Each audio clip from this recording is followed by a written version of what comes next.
Assalamu alaykum hormatly vatandaşlar. Bir taraf Türkmenistan şaýorunyň urunnaky Şerin Nygmatlar ýadgyly binada täze pavilyon atly dukan açyldy. Pavilyonda sizin howullaryňyzy, eýwanlaryňyzy bedemek üçin ýokary hilli mebeller bar.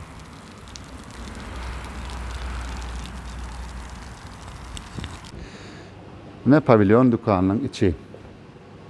Görşüňiz beýali ýokary hilli hiňillikler, durly oturguçlar,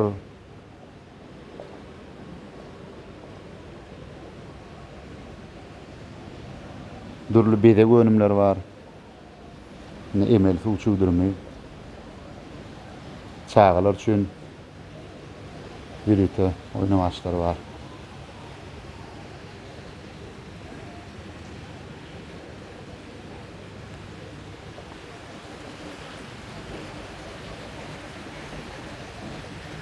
Ne?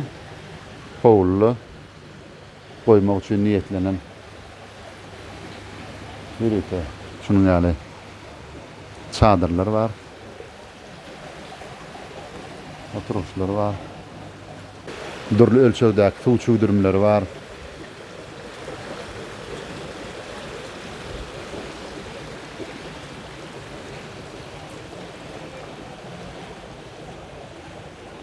Kaminler.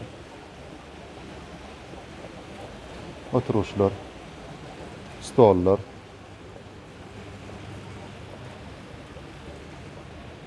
Garad howluýyňy eýwanyň bedemek üçin hemme şertler bar.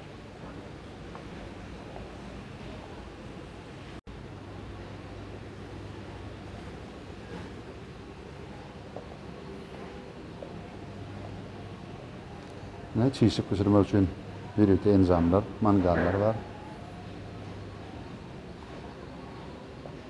Garad howluýyny eýwany bedemek üçin ýokary hilli önümler pavilyon dukanyna bar.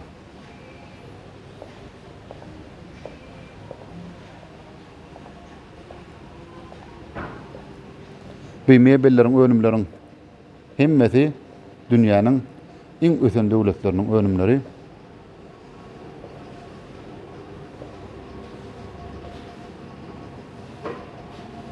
Pavilyon dukanynyň ýene bir aýratynlygy bir ýerde garwanşgana işleýär.